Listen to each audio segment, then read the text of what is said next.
tal, mis estimados amigos y seguidores de esta página de asesoría y defensa jurídica para la familia? Ya estoy aquí de nueva cuenta con ustedes, soy el licenciado Edgar Martínez Cruz y estamos dando inicio a una sesión más de El Mundo del Derecho Familiar.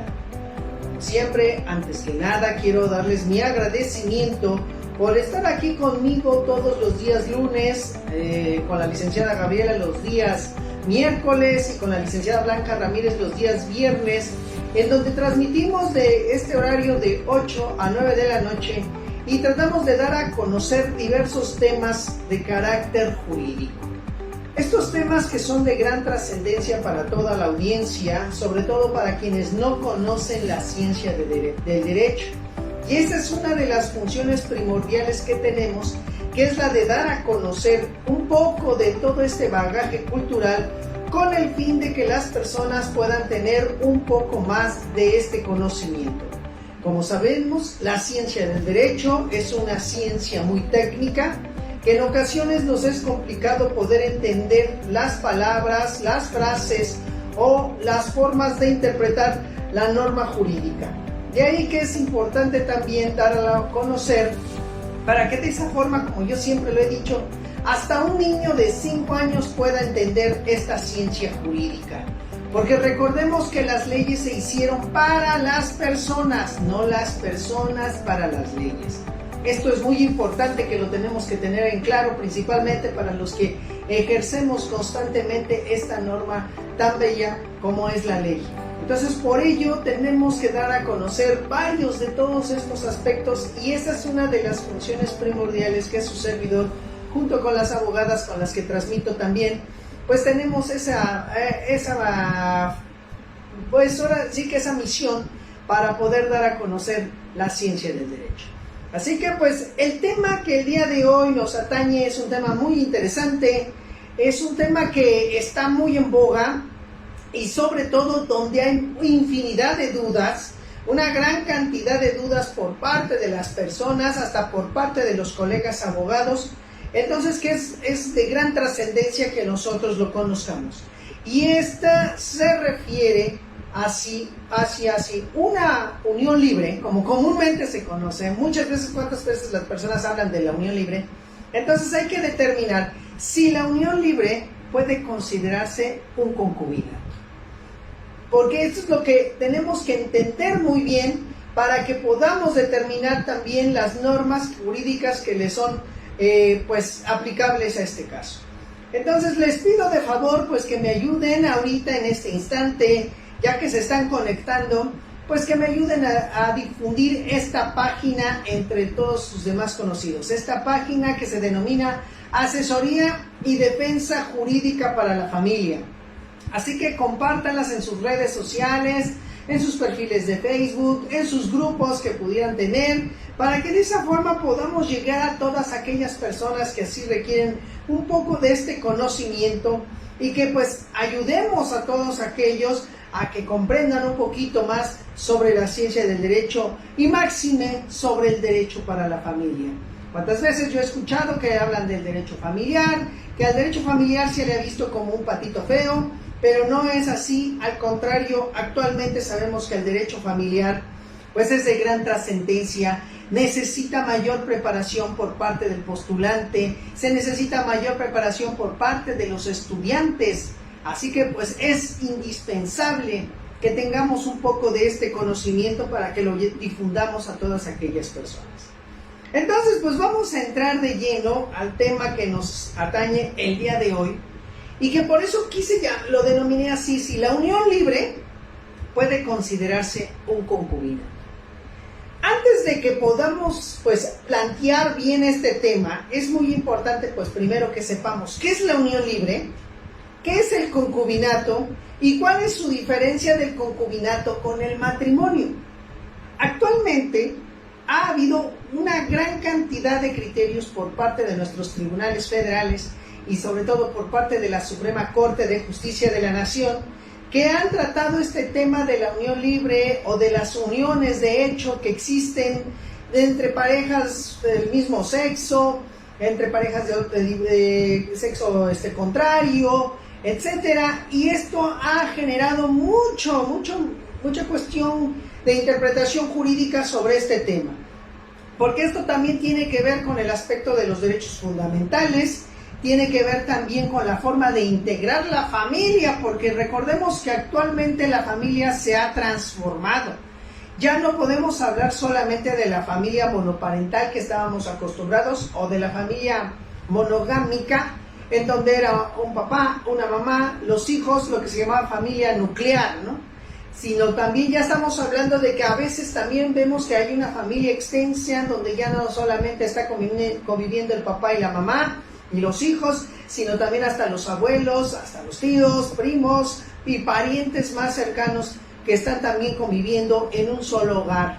Entonces también es eso muy importante que verlo. O también nos encontramos muy seguido con las familias que se separan, donde el padre y la madre pues deciden tomar rumbos distintos, pero todavía siguen unidos por la cuestión de sus hijos. Entonces ha habido un cambio trascendental, una transformación pero extensa sobre la misma familia. Y esto tiene que ver caer en el campo del derecho, tiene que caer en el campo legal, porque se tiene que regular todos esos aspectos y sobre todo se tiene que actualizar la ley frente a estas situaciones. Entonces, bueno, primero, como siempre les he dicho, quiero aterrizarlo adecuadamente, y por eso ahorita, como les estoy comentando, primero debemos de entender qué es el concubinato y qué es el matrimonio, y de ahí vamos a hablar sobre la unión libre. El matrimonio, recordemos, pues que ya la mayoría de las legislaciones así lo señalan, es la unión de dos personas con el fin de soportar las cargas y disfrutar los placeres que da la vida. Esto es en términos generales como podríamos hablar de lo que se puede considerar el matrimonio.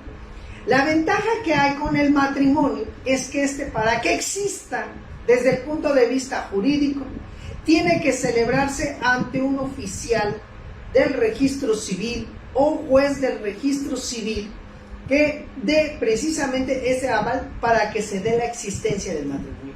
O sea, que se necesita la sanción del Estado. El Estado tiene que reconocer la existencia de ese matrimonio, y por eso se inviste a un personaje que se le denomina juez del registro civil u oficial del registro civil, como le llaman las otras entidades federativas, donde dos personas se acercan y después de cumplir los requisitos que la misma ley señala, pues pueden celebrar ese matrimonio.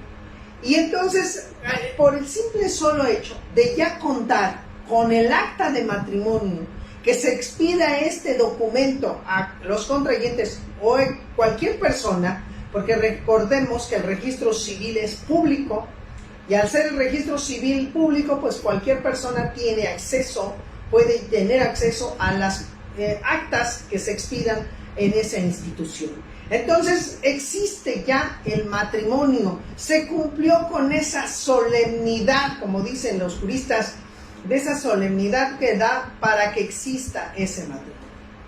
Y podrán haber muchas situaciones en concreto, podrá haber relaciones con otras personas, pero no se disuelve el matrimonio, sino también por una resolución, ya sea también del registro civil o sea por un juez de lo familiar. ¿Esto qué significa? El matrimonio va a existir, va a producir sus consecuencias legales, y al producir sus consecuencias legales, estas seguirán siendo surtirá efectos ese matrimonio hasta en tanto no se decrete su divorcio. Y como les digo, porque el juez del registro civil u oficial del registro civil también puede emitir divorcios, porque pues tenemos la regulación del divorcio administrativo, donde en ese divorcio administrativo, cuando no hay hijos, cuando los cónyuges no necesitan alimentos o divorciantes, o si hay hijos pero estos ya son mayores de edad, no hay bienes que liquidar de la sociedad conyugal si bajo ese régimen contrajeron matrimonio, entonces se puede hacer el trámite ante un juez del registro civil, y también se puede emitir una resolución donde se decrete el divorcio. Entonces, a partir de ese momento dejó de existir el matrimonio. ¿Por qué les digo esto? Porque a veces las personas piensan que porque como ya se separaron de su cónyuge, entonces ya llevan 10, 20 años separados, pues automáticamente ya se divorciaron, ¿no? Que ya se da el divorcio por prescripción, ¿no? Como algunos absurdamente han llegado a pensar. Y no, señores, seguirán siendo casados mientras no venga una resolución de un juez del registro civil, o como ya también les comenté, se lleva un procedimiento de divorcio incausado ante un juez de lo familiar o juez civil, dependiendo de la entidad federativa donde se encuentren, y dicte una sentencia donde declare disuelto el vínculo matrimonial. Por eso aquellas personas, les vuelvo a insistir, que dicen, no, pues es que yo ya estoy viviendo hasta con otra pareja, llevamos 20 años, hasta tenemos hijos, quiere decir que yo ya estoy divorciada. No, estrictamente y jurídicamente hablando, sigues unida en matrimonio, sigues unido en matrimonio. Esto es muy importante que lo sepan, porque como les vuelvo a insistir, aquí radica mucho estas situaciones de las confusiones y también de los efectos jurídicos, principalmente en el patrimonio. Porque como todos sabemos, el régimen bajo el cual se contrae matrimonio, según nuestra legislación de la Ciudad de México, del Estado de México y otras entidades federativas, tenemos lo que es la sociedad conyugal y tenemos el régimen de separación de bienes. Señores, es muy importante, por favor, y hasta colegas abogados también, no existe el régimen de bienes mancomunados.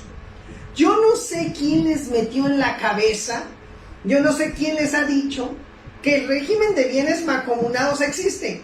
Como yo siempre les digo aquí a mis clientes cuando vienen y me dicen, estamos casados bajo el régimen de bienes mancomunados. Así, dígame en su acta de matrimonio que me está presentando, en donde dice que existe el régimen de bienes mancomunados, en donde dice que su matrimonio fue contraído bajo el régimen de bienes mancomunados. Y ahí es cuando se dan cuenta, no, pues no es cierto, tiene usted toda la razón. Aquí dice sociedad conyugal. Así que quitémonos esa situación, esa versión que tenemos de los bienes mancomunados, porque los bienes mancomunados se rigen en el campo de la copropiedad, en el campo de los bienes individualizados, más no en el régimen bajo el cual se contrae un matrimonio, que tiene totalmente una naturaleza distinta. Espero que esto les sirva, porque como les vuelvo a insistir, llegan aquí al despacho, inclusive hasta mis propios colegas luego dicen, es que estábamos casados o estaba casada bajo el régimen de bienes mancomunados. No existe el régimen de bienes mancomunados.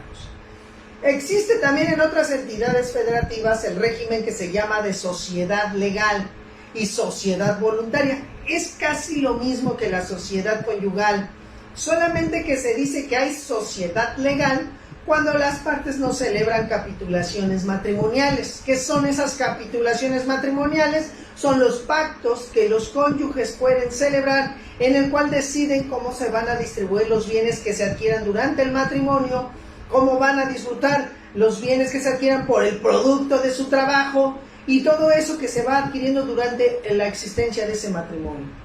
Entonces eso se llaman capitulaciones. Cuando se celebran capitulaciones estamos hablando de una sociedad voluntaria, una sociedad donde las partes deciden cómo llevar a cabo ese régimen durante la existencia de su matrimonio. Y la sociedad legal es cuando no existen esas capitulaciones y entra la ley y empieza a manejar cómo se va a distribuir los bienes que se vayan adquiriendo durante el matrimonio. Eso lo vemos en varias entidades federativas, principalmente como me ha tocado verlo en Oaxaca, en Jalisco y en otros estados de la República que así lo tienen dividido. Entonces, para que no se queden con esa duda, es por ello que les doy a conocer cómo se maneja esta situación. Bueno, vean, o sea, algunos de los aspectos o de algunos de los derechos que el matrimonio genera por el simple solo hecho de celebrar. Ahora bien, ¿qué es el concubinato? Desde el punto de vista jurídico, el concubinato se vino a regular apenas en el siglo antepasado, cuando con el Código Civil de la Ciudad de México, en ese entonces era del Distrito Federal, y que se llamaba Código Civil para el Distrito Federal en materia de fuero común y para toda la República en materia del fuero federal. En ese entonces se reconoció estas uniones, estos concubinatos, donde dos personas, en ese entonces se decía hombre y mujer, decidían hacer vida en común, pero se colocaban varios requisitos que hasta la fecha todavía siguen existiendo. Esos requisitos consisten primero, que los hombre y mujer, bueno, ahora ya se dice dos personas también, dos hombres, dos mujeres, hombre, mujer, pueden decidir unir sus vidas con el fin de crear primero una familia. O sea, señores, tiene que haber permanencia. Actualmente los concubinatos, para que también se pueda dar, tiene que darse la permanencia, o sea, este ánimo de querer vivir juntos, de no quererse separar. Esa es la primera intención que se tiene que ver. Y esa permanencia se va a demostrar, primero, como dice la ley, que en ambos concubinos, concubina o concubino, estén libres de matrimonio o hasta de otro concubinato. Porque no pueden existir varios concubinos. Ahorita quiero que esto quede claro para que no vayamos a generar confusión. Más adelante voy a explicar un poquito más estos aspectos, pero primero esto es lo más importante, que quede claro lo que les estoy diciendo, que este concubinato se tiene que celebrar por dos personas que estén libres de matrimonio y libres de con otro concubinato, porque estaríamos generando uniones que en su caso no serían factibles desde el punto de vista moral, porque recordemos que también el derecho regula la moral. Entonces tenemos que tener mucho cuidado con estos aspectos. Libres de matrimonio. La ley en la Ciudad de México establece que debe de ser mínimo, deben de llevar una temporalidad de 2 años. El Estado de México dice 1 año. En otras entidades federativas dirán 3 años. Hay quienes todavía, algunas entidades federativas pueden decir 5 años, como se decía anteriormente por la ley. Sé que se está reduciendo el término, pero dice 2 años nuestro Código Civil de la Ciudad de México. Y se puede reducir este término de 2 años, pero siempre y cuando haya hijos. Esto es muy importante que quede claro, que no debemos de olvidar que el aspecto primordial del concubinato es la permanencia. Muchas veces llegan aquí a la oficina y me dicen las personas, es que yo estaba con él estaba en su casa, yo estaba en la mía, pero tuvimos un hijo. Ya desde ese momento se da el concubinato, ¿verdad, licenciado? Pues ni tanto es así esta situación. ¿Por qué? Porque uno de los aspectos fundamentales para que el concubinato se pueda también llegar a existir es que se dé la permanencia. Y la permanencia es el querer vivir juntos, el querer crear una familia. Entonces, eso también se tiene que demostrar. Y les digo que la temporalidad mínima 2 años, según la Ciudad de México, pero ese término se puede reducir si hubiera hijos. Esto es muy importante también que lo tengamos muy en claro, porque les digo, ahora viene esta otra explicación que les voy a dar, que es la unión libre. ¿Cuántas veces en la práctica nos damos cuenta que cuando les preguntan estado civil de usted, señor, o de usted, señor, unión libre, no hablan del concubinato, hablan de unión libre? Y la unión libre, ¿sí?, la equiparan al concubinato. Sí, yo sé que el concubinato es una unión libre. ¿Por qué? Porque hay 2 voluntades de una u otra persona para crear una familia. O sea, es una voluntad libre la que se expresa. Y esa voluntad expresada libremente, dicen, pues genera la unión. Bueno, pero desde el punto de vista legal, la unión libre no existe, señores, como concubinato. No existe como concubinato, pero sí existe como una relación entre 2 personas. La unión libre, como ya les dije, es la expresión de la voluntad de estar conviviendo juntas 2 personas. Pero ¿saben cuál es la diferencia con el concubinato? Que no pretenden formar una familia, que no tienen la idea de la permanencia, del querer estar juntos todo el tiempo. Me refiero el de estar juntos para crear una familia, ¿no? No el que estén como mueganitos uno tras el otro, no, sino me refiero de que quieran estar los dos juntos, esas dos personas, para crear una familia. Y la familia no solamente se refiere a papá, mamá, hijos, no, sino que pueden ser la unión de dos personas nada más, pero quieren estar juntas permanentemente y soportar los placeres y las cargas que la vida les esté dando, porque juntos quieren avanzar, juntos crean un proyecto de vida, y ese proyecto de vida les va a dar lugar para que puedan sobresalir o puedan estar juntos. Entonces vean, esto es muy importante que lo veamos y que lo analicemos con mucho detenimiento.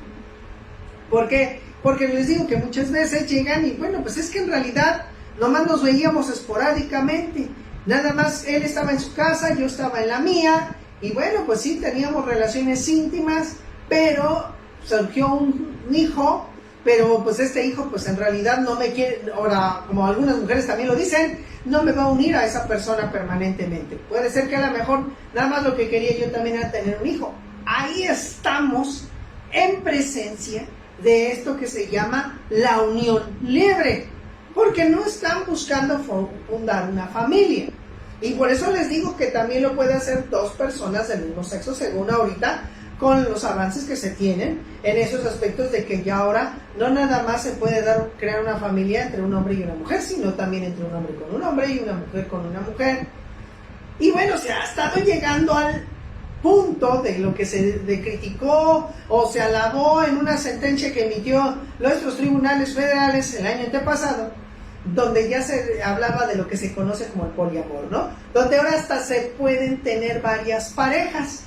Y esa situación nos dice que es porque se tiene derecho a la libre personalidad. Señores, yo estoy un poco en desacuerdo con esa situación. Es mi punto de vista. Y yo respeto los demás puntos de vista. Pero el mío es en el sentido de que no, ¿cómo es posible de que ahorita estemos llegando a la posibilidad de que se puedan tener varias parejas una sola persona pueda tener varias parejas? Está bien si en un momento dado pues así lo permiten entre ellos, pero desde el punto de vista del derecho, creo que tenemos que tener mucho cuidado con regular esas situaciones. No es lo mismo que si yo quiero unirme con alguien y a lo mejor esa persona permite que esté también con otra persona, bueno, pues esa es una satisfacción, yo creo que íntima, personal y hasta sexual podríamos llegar a considerarlo.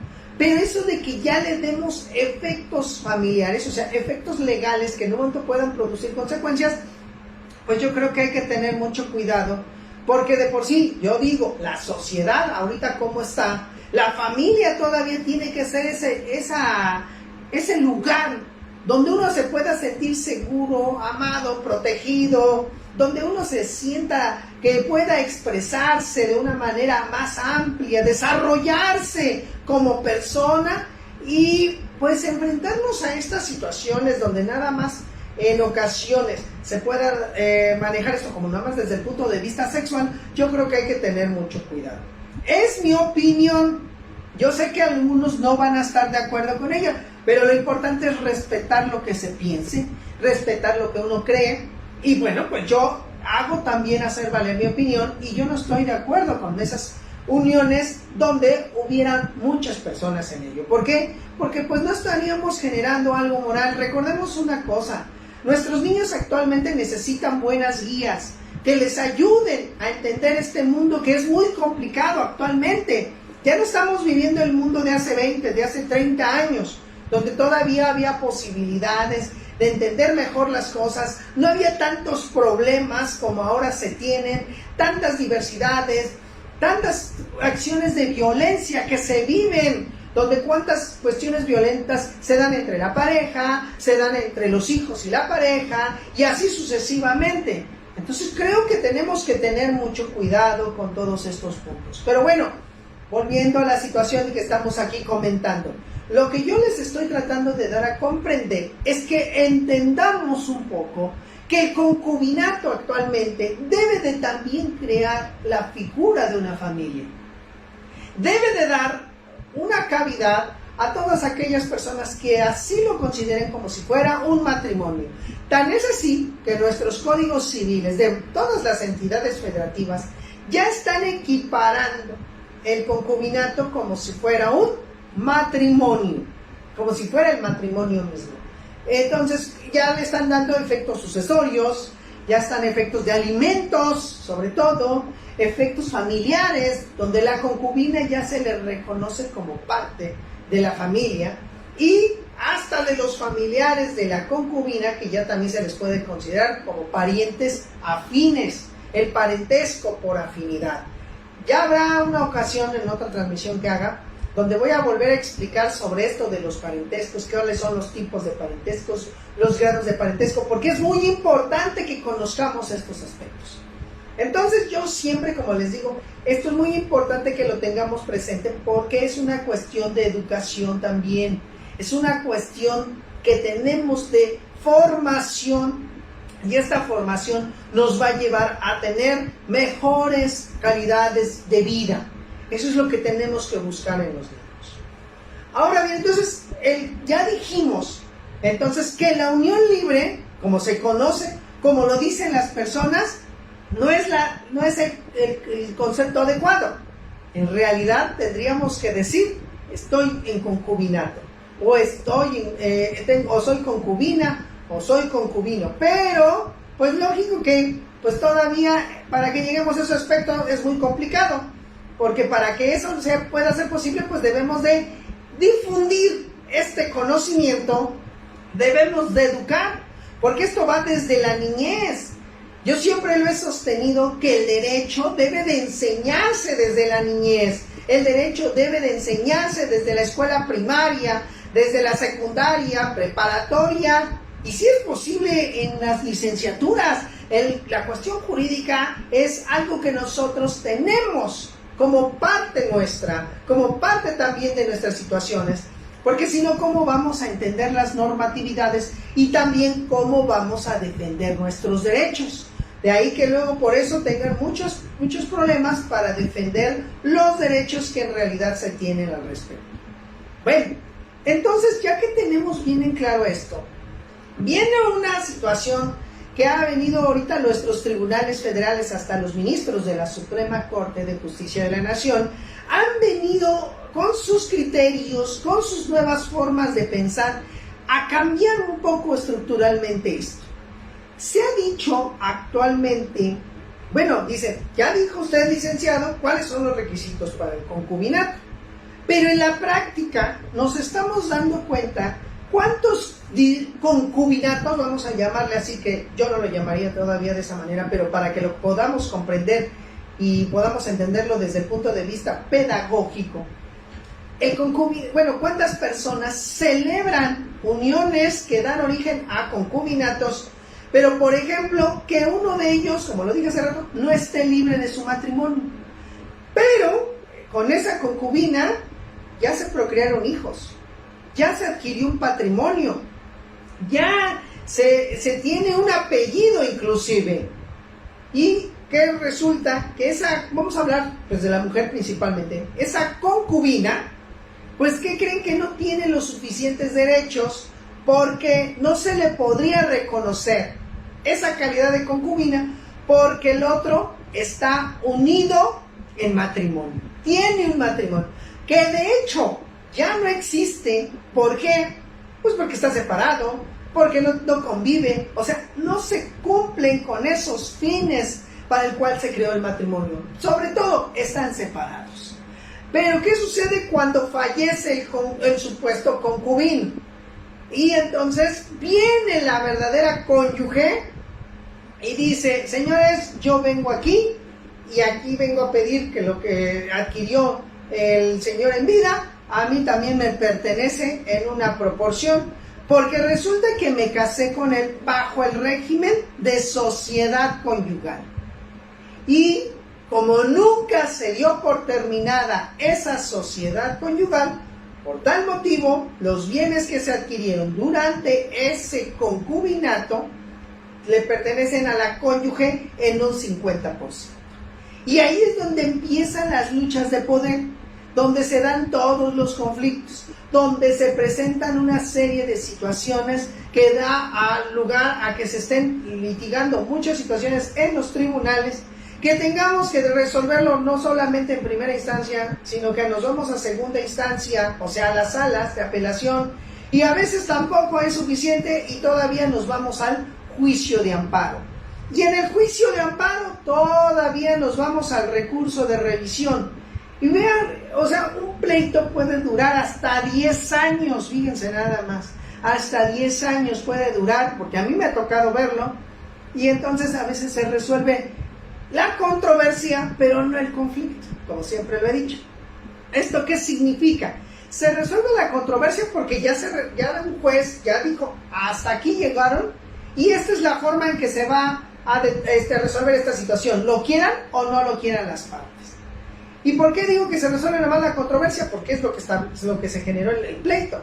Pero el conflicto no, porque todavía sigue el pleito ahora entre las partes. Ya me venciste, ya me derrotaste. Muy bien, pero esto no significa que hasta aquí se haya acabado. Esto es muy importante que lo tengamos en claro, por eso les digo que debemos de tener mucho cuidado con todos estos aspectos. Bueno, entonces esto genera una problemática de que esa concubina, o supuesta concubina, pues se queda sin nada. No tiene derecho a nada, por lo mismo, porque no tiene ella como tal, pues no se dio por terminado el matrimonio, no se liquidó o no se disolvió la sociedad conyugal. Así que luego, ¿cuántas mujeres dicen, pues trabajé con el marido, ahora sí que abrazo partido, nos hicimos de una casita, nos hicimos de un terrenito, hemos construido en él, le dimos formación a nuestros hijos, y ahora, como usted dice, licenciado, pues no tenemos derecho a nada, y llega la que supuestamente es cónyuge, que nunca vio por él, que ni siquiera estuvo al pendiente de su lecho de muerte, solamente vino cuando ya falleció y ahora viene a reclamar los bienes. Bueno, pues la Suprema Corte de Justicia de la Nación ha emitido una serie de criterios, resoluciones de este tipo de conflictos que les estoy comentando, donde ha determinado que las uniones que se dan de esta índole, le llaman uniones de hecho, la Corte le ha llamado uniones de hecho, en donde supuestamente existe un concubinato, pero que legalmente no lo es, ha determinado que el requisito donde se determina que ambos estén libres de matrimonio, ese requisito es inconstitucional. ¿Por qué dice que ese requisito es inconstitucional? Porque dice, atendiendo al libre desarrollo de la personalidad, y sobre todo porque ya se ha cumplido con la temporalidad que la ley marca mínimamente, donde dos personas están haciendo vida en común, donde dos personas están desarrollando una familia, donde esas dos personas han decidido unirse para soportar esas cargas de la vida, disfrutar los placeres que les da la vida. Entonces no les podemos generar un acto discriminatorio. Por eso ha determinado los tribunales federales que cuando se dice esa frase, o se señala esa frase que indica libres de matrimonio o libres de concubinato, esa es un acto de discriminación. Entonces, es lo que le llaman en derechos humanos una categoría sospechosa, en el sentido de que se pretende establecer un requisito, pero a su vez está generando de que pueda vulnerarse los derechos de una parte que actuó hasta de buena fe. Vamos a suponer que un hombre y una mujer se unen, y vamos a suponer que uno de ellos está casado, no le informa a la concubina, a la pareja, no le informa de esa situación, y entonces cuando ya fallece, porque esto sucede siempre cuando ya fallece o cuando se separan, porque también puede suceder que ambos concubinos deciden separarse, y entonces uno de ellos le dice, pues bueno, adiós, que te vaya bien, yo me llevo mi patrimonio, como contigo no hice nada, pues tú te vas como llegaste, así que no tienes derecho a nada. Entonces, máxime más cuando dice, pero porque yo también estaba casado, así que no puedo darte nada porque no hubo un concubinato como tal. Pues eso ya lo han dicho nuestros tribunales federales, que es inconstitucional porque es un acto discriminatorio. Y por esa circunstancia la concubina, que es inocente en ese aspecto, puede tener derecho no solamente alimentarios, sino hasta sucesorios. O sea, tiene derecho a participar de los bienes que forman parte de esa masa hereditaria si ya ha fallecido, o si aquel concubino que decidió separarse decide irse, entonces la concubina o supuesta concubina tiene derecho de reclamar cuestiones alimentarias y hasta los bienes si se dedicó a las tareas preponderantemente del hogar, a la administración de la misma o al cuidado de los hijos. Entonces también puede tener derecho a no solamente a pensión alimenticia, sino hasta los bienes que forman parte o que el otro concubino haya adquirido durante la vigencia de esa relación. Porque se actuó primero de buena fe. ¿Qué significa esto? Yo desconocía, la concubina desconocía de la existencia de esa relación, así que no puede considerarse o dejársele sin nada a la supuesta concubina, porque pues ella también participó. Si demuestra que participó, si demuestra que también estuvo con el concubino, con el supuesto concubino, porque no era en realidad su concubino, pero con el supuesto concubino estuvo con él, trabajó, se armaron un patrimonio, pues hay que reconocérselo. Esto es muy importante. Y entonces, como les digo, hasta no importa que uno de ellos esté todavía unido en matrimonio. Ahora también, si a lo mejor las partes ahorita se entendieron, se comprendieron mejor que con su cónyuge, pero no se divorció, la concubina o el concubino que también haya actuado, porque también los hombres pueden haber actuado de buena fe, pues ellos también tienen derecho a que sean retribuidos, a que se les considere dentro de esas cuestiones de los bienes. Así que, miren, o sea, esto es muy interesante. Yo siempre les recomiendo que hay que leer las jurisprudencias, hay que leer los criterios que han emitido nuestros tribunales federales, porque vienen muchos cambios trascendentales, como les estoy comentando, con los aspectos familiares.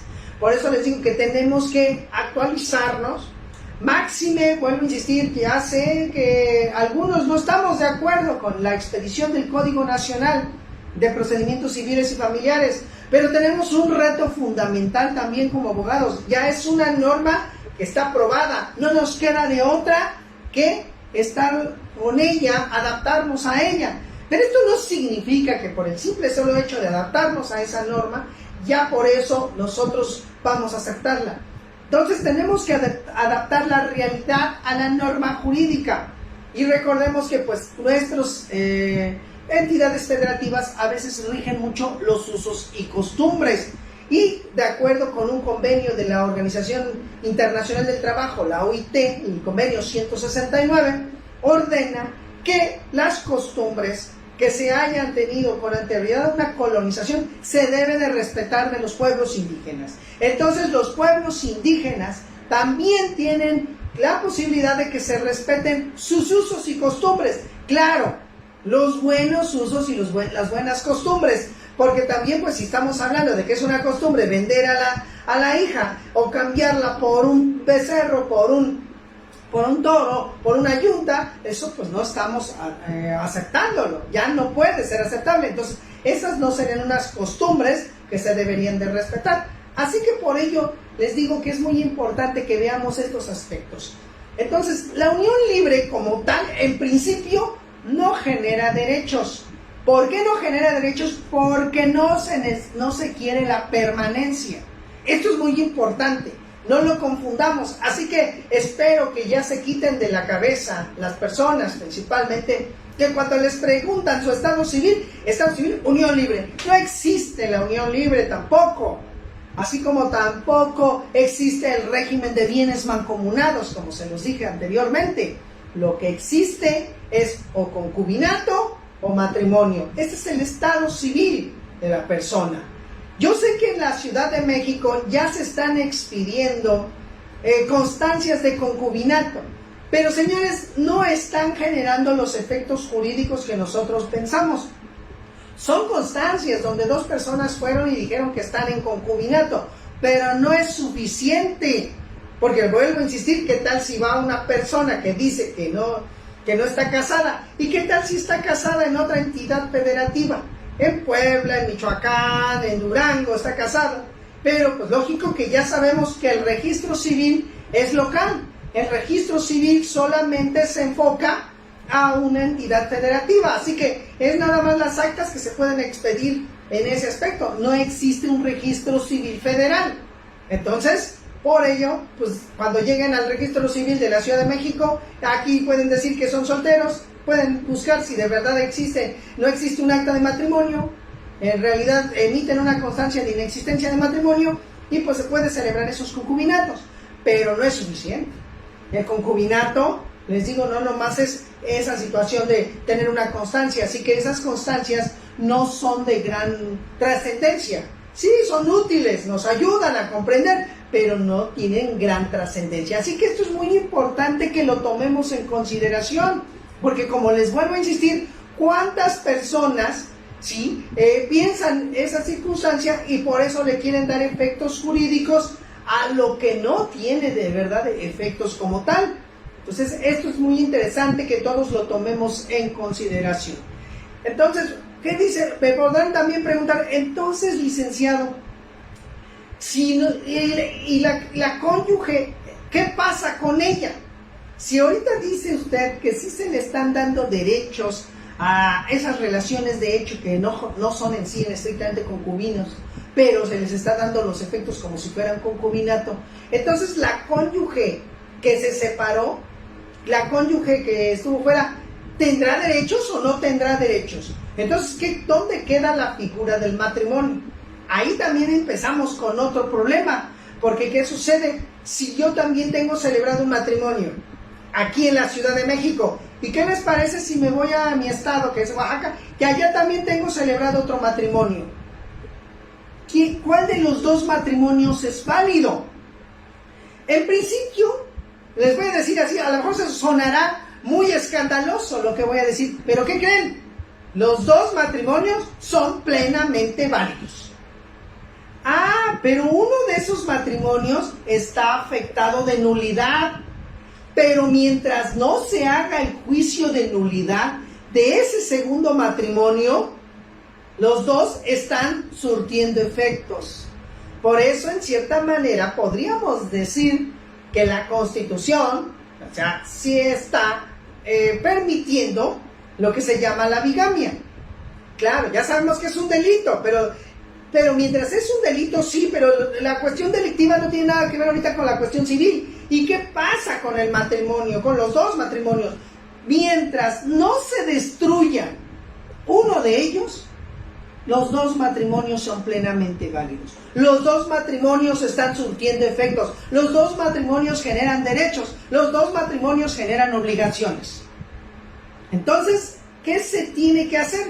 Porque muchas veces este problema se presenta en las cuestiones sucesorias. Cuando ya fallece el que se casó doblemente, vienen las dos esposas, y sí, hasta alguna viene hasta de 3 esposas, vienen a reclamar lo que les puede llegar a corresponder.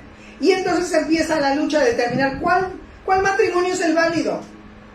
Mientras no se declare la nulidad de los matrimonios inválidos, o sea, de los que estén afectados como tales, todos están surtiendo efectos. Entonces, lo más importante que se tiene que hacer es nulificar, hacer un juicio de nulidad donde el segundo matrimonio, el tercer matrimonio se deje sin efectos, o sea, que determine un juez que esos matrimonios están afectados de nulidad, y es una nulidad absoluta donde no se le va a generar ningún efecto. Pero ahora viene el problema también más interesante. ¿Y los hijos? ¿Qué pasa con los hijos que nacieron dentro de esos matrimonios? ¿Ellos no tienen derechos? Ellos son inocentes. Entonces, ¿qué pasa con esos hijos que no tienen, pues que en un momento dado nacieron dentro de esos matrimonios, dentro de esos concubinatos? ¿Qué derechos tienen? Claro que tienen derechos. Tienen derechos alimentarios, tienen derechos sucesorios, tienen derechos al patrimonio también, porque ellos son hijos y los padres tienen el deber de mantener a esos hijos, de sacarlos adelante, de darles alimentos, porque así lo establece la ley. Y tienen también derechos a la herencia si en un momento ha fallecido el autor de la sucesión, que vendría siendo su progenitor. Entonces vean cómo todo esto lo tenemos que ir analizando poco a poco, cada situación familiar que se va presentando, cada situación en concreto que se va dando. Es muy importante que conozcamos la normatividad, que conozcamos el derecho civil, como siempre lo he sostenido. La familia, el derecho para la familia es una rama que está dentro del derecho civil, no se puede separar, aunque actualmente ya sé que existen códigos familiares en algunas entidades federativas, pero todavía se están dando cuenta que no es fácil. Tenemos que auxiliarnos del derecho civil, porque ¿dónde se ve quién es persona? En el derecho civil. ¿Dónde se ve que es patrimonio? En el derecho civil. ¿Dónde se ve que es propiedad? En el derecho civil. ¿Dónde se ven las obligaciones? En el derecho civil. Vean cuántas cosas se tienen que saber. Para ser un buen familiarista, un buen abogado en materia familiar, se tiene que ser un buen abogado en materia civil. No se puede dejar de lado uno por otro. Así que el que quiera decirse o el que se ostente que es especialista en derecho para la familia o derecho familiar, como malamente le llaman, pues debería de ser también especialista en derecho civil. No puede ser especialista en materia familiar si no sabe civil. Esto es muy importante. Pero bueno, el factor tiempo, como siempre, no es nuestro mejor aliado, así que voy a proceder a dar contestación ya a algunos saludos, a dar contestación a algunas preguntas que ya me están aquí formulando para que podamos ayudarles a entender este tema. Salva Pagus dice: saludos abogado, un placer estar con usted y aprender de sus valiosos conocimientos. Gracias, Salva, un saludo también, qué bueno que estás aquí con nosotros. Carlos Reyes de igual manera nos manda saludos, gracias licenciado Carlos. Luz Sánchez de igual manera. Ponciano Chávez también nos manda saludos. Jurídica Multidisciplinaria de igual manera. Marcos Luis también nos manda saludos, gracias Marcos. Sandivel también nos saluda. Elvia Tomás Martínez también nos manda saludos. Gerardo González de igual manera. Mauri Mendoza, buenas noches, Lick, saludos desde Puebla. ¿Pudiera sugerir el tema de mandato especial irrevocable? Claro que sí, es un tema muy interesante, lo tomaré en consideración para preparar las próximas transmisiones. César García también nos manda saludos desde Querétaro. Jesús Sicairos también nos saluda. Sandra Jessica Valdés también nos saluda. Sofía Ramírez de igual manera. Anita Delgado, Patricia Vargas, Emily Álvarez dice: ¿puedo asegurar a mi cónyuge en IMSS con solo el acta de concubinato? Sí lo puedes asegurar, pero no es cónyuge, entonces sería tu concubino. Y sí lo puedes también registrar como derechohabiente en el Seguro Social, así que adelante, puedes también hacerlo. Robcita Marín nos saluda también desde Tuxtla.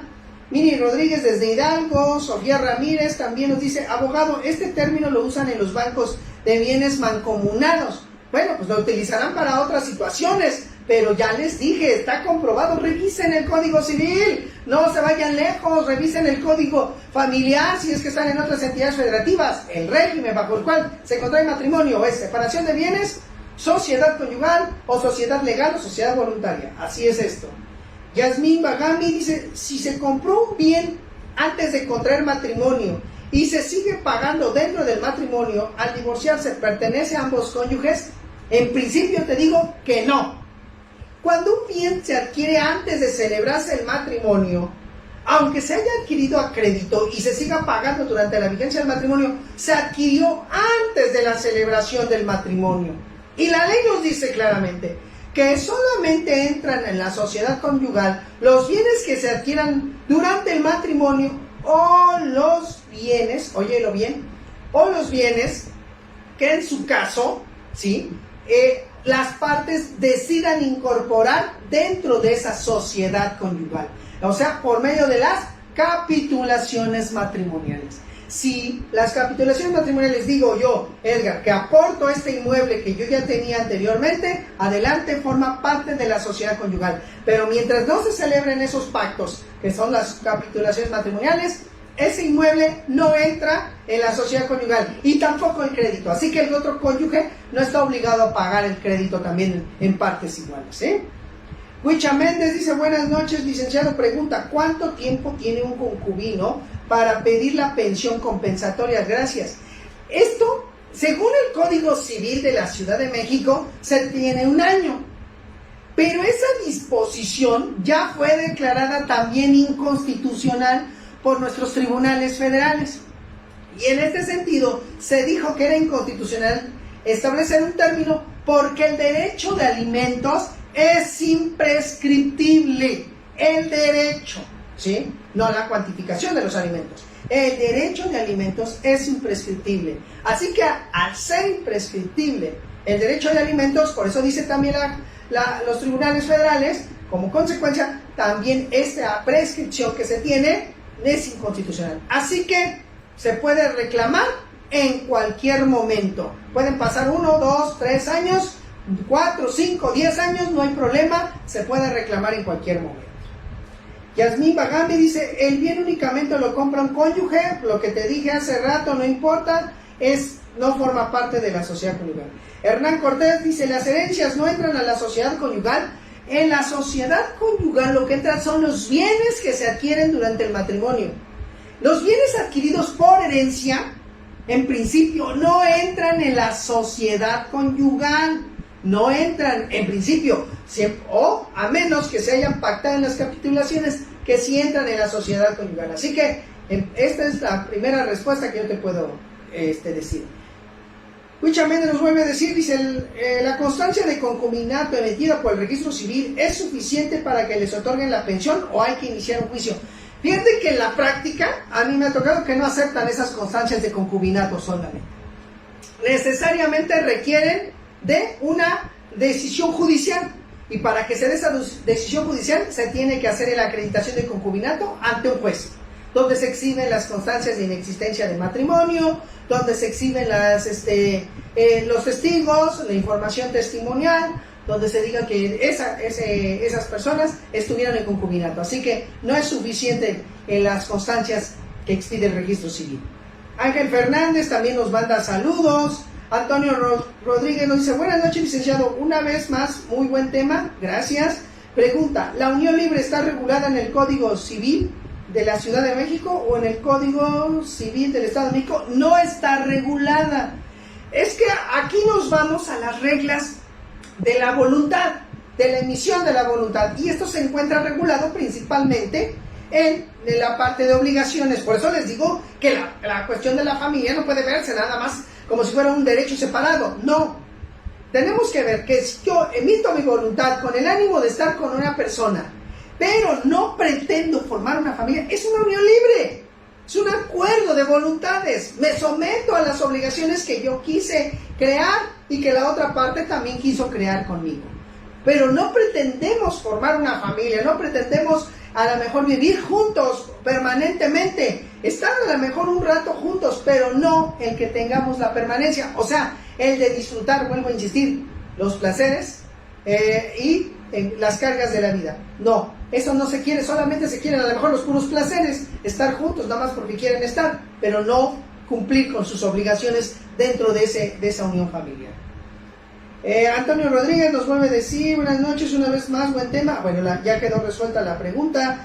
Antonio Rodríguez nos vuelve a decir, dice, para la Ciudad de México, en cuanto a la acreditación del concubinato, ¿se puede presentar la prueba de declaración de parte o la declaración de testigos, y cuál de estas dos resulta idónea para el concubinato? A ver, yo nada más te voy a decir una cosa. ¿Comprendemos qué es la declaración de parte? La declaración de parte es que yo demando a una persona y la hago subir al estrado y le hago una serie de preguntas. Una serie de preguntas en donde yo lo busco que confiese algo. Si estamos hablando de una demanda de reconocimiento de concubinato, pues sí te puede servir la declaración de parte y aparte, valga la expresión, la declaración de testigos, donde los testigos van a ir a demostrar que frente a todos los demás se ostentaron como si fueran un matrimonio, que frente a todos los demás se trataban como esposos, y de esa forma también se acredita, si estamos hablando de una controversia. Pero si estás hablando de una jurisdicción voluntaria, donde solamente se pretende acreditar el concubinato para algunos efectos administrativos, entonces en ese caso a lo que tú vas a hacer es nada más presentar la declaración de testigos, porque son ellos los que tienen que señalarle al juez que en efecto así se han comportado como si fueran un matrimonio. Flor de Gómez, buenas noches, gusto verlos, saludos desde Querétaro, muchísimas gracias, licenciada. Yasmín Bagami de Nueva Guerra, ¿y qué pasa si los dos están casados y se unen en concubinato? Vuelvo a insistir en una primera cuestión. Los dos están actuando de mala fe, porque los dos saben que tienen matrimonio, pero a veces por las situaciones de la vida, por eso les dije, la Corte, los tribunales federales han reconocido que a lo mejor los concubinos en ese sentido pueden declararse concubinos y en su caso se pueden reclamar alimentos. Pero en la cuestión patrimonial hay que tener cuidado, porque ya les dije que están casados, tú me estás diciendo que están casados bajo un régimen, hay que ver bajo qué régimen es. Y si es el régimen de sociedad conyugal, ¿tú crees que no van a venir a pelear los bienes la otra cónyuge? Así que hay que tener cuidado nada más con esos puntos. Lidia E. Ramírez, buenas noches. Si aceptan el concubinato en un juicio intestamentario, pero la concubina se dedicó al hogar, el concubino ya tenía bienes antes del concubinato y adquirió una casa durante el concubinato, ¿qué proporción le corresponde de este último bien a la concubina en dicho juicio intestamentario? Fíjate bien lo que te voy a decir y creo que ahí es donde luego no se comprenden las cosas.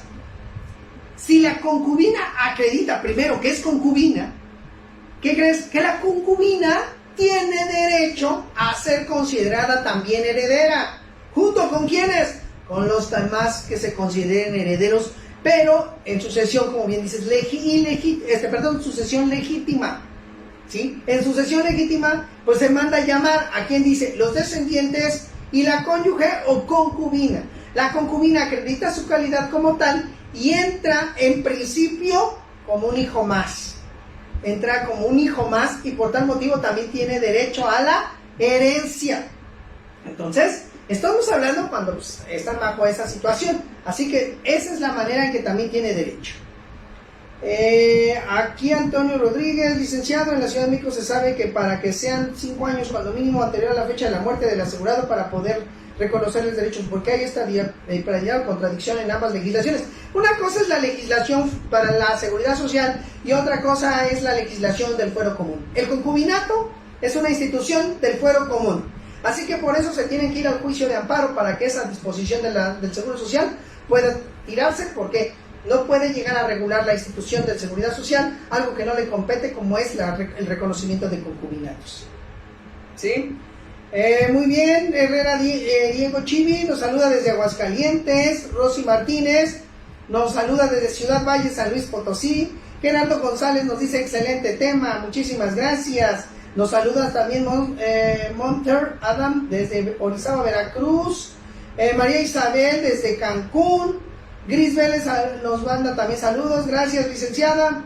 Ángel León también nos saluda. Ponciano Chávez también nos saluda. Alejandro Laguna dice, si murió el cónyuge, ¿la hija puede nulificar el segundo matrimonio? Sí, sí puede llegar a nulificarlo. ¿Por qué? Porque el segundo matrimonio no es plenamente válido, está afectado de nulidad absoluta, ya les dije hace rato, y siguiendo las reglas de las nulidades, la nulidad absoluta no produce efectos jurídicos, se retrotraen, se destruyen más bien los efectos jurídicos al momento de supuestamente celebrarse ese segundo matrimonio. Así que, claro que sí lo puede nulificar. Carmelita Álvaros también nos saluda. Blanca Estela Jiménez López dice, gracias por sus ilustraciones, licenciado, saludos desde Celaya, Guanajuato, gracias, saludos. Juan Hernández Guzmán también nos saluda desde Chiapas. Yasmín Bagami de nueva cuenta nos dice excelente información. Sofía Ramírez, tiene toda la razón, abogado, el Código Civil de Puebla solo nombra sociedad conyugal y separación de bienes, ya ven, el régimen bajo el cual se contrae el matrimonio. Yanel Luna, como siempre un gusto escucharlo, gracias por compartir sus conocimientos, les agradezco que también estén aquí. Maritza Martínez, buenas noches, abogado, ¿cuál es la diferencia entre pensión compensatoria y pensión resarcitoria? La pensión, miren, o sea, los dos en cierta manera forman parte de la pensión compensatoria. La pensión resarcitoria forma parte de la pensión compensatoria. ¿Por qué? porque aquel concubino inclusive, o concubina, cónyuge, que estén casados, por ejemplo, bajo el régimen de separación de bienes, esto es importante, que estén bajo el régimen de separación de bienes. Si durante el matrimonio uno de ellos se dedicó a las tareas exclusivas del hogar, al cuidado de los hijos, a la administración del hogar, tiene derecho a tener una pensión porque durante el matrimonio no pudo llegarse de recursos. Por eso se le tiene que compensar por no haberse podido adquirir un empleo para obtener recursos, y por eso se le resarce. O sea, se le da a conocer y se le tiene que recompensar, digamos, en cierta manera, por todo ese trabajo que ha realizado. Así que la resarcitoria forma parte un poco también de la compensatoria. Ese es mi criterio, pero bueno, es para que ustedes lo tomen en cuenta. Elisa Chávez también, muy interesante, nos dice, Huicha Méndez dice, existe la figura de declaración de parte en la Ciudad de México solamente en los juicios orales familiares, no en los demás juicios. Pero ¿qué creen? Con el nuevo Código Nacional de Procedimientos Civiles y Familiares se crea la figura de declaración de parte, así que nos tenemos que preparar en ella. Así que no lo olviden, porque si no, pues el día de mañana no vamos a poder ejercitar adecuadamente las acciones. Ángel Fernández dice, si una pareja duró 15 años en concubinato, posteriormente le adquiere un bien inmueble y 4 meses después se casa por bienes separados con la misma señora, ¿la señora puede reclamar derechos de ese bien? Muy interesante tu pregunta. Cuidado con este aspecto. Si se casó bajo el régimen de separación de bienes, está aceptando que cada uno de los bienes que adquieran durante el matrimonio se le va a quedar, y echan para atrás todo lo que perdieron, o bueno, pierde todos los derechos que había adquirido durante el concubinato. Lo único que le queda a esta concubina, bueno, más bien a esta persona que contrajo matrimonio, es que en su caso pueda pedir una compensación económica, pero se tiene que dedicar a tareas del hogar o al cuidado de los hijos o a la administración del hogar para que pueda tener derecho a ese tema. Pero bueno, perdónenme, pero pues bueno, ya saben, el factor tiempo a veces no es nuestro mejor aliado. Sin embargo, es muy importante que ustedes se vayan con un conocimiento más sobre estas circunstancias. Así que pues bueno, como siempre, mi agradecimiento total a todos y cada uno de ustedes, el que estén conmigo en estas transmisiones. No lo olviden que estamos todos los días lunes, los días miércoles y los días viernes, con el fin de dar a conocer la cultura jurídica.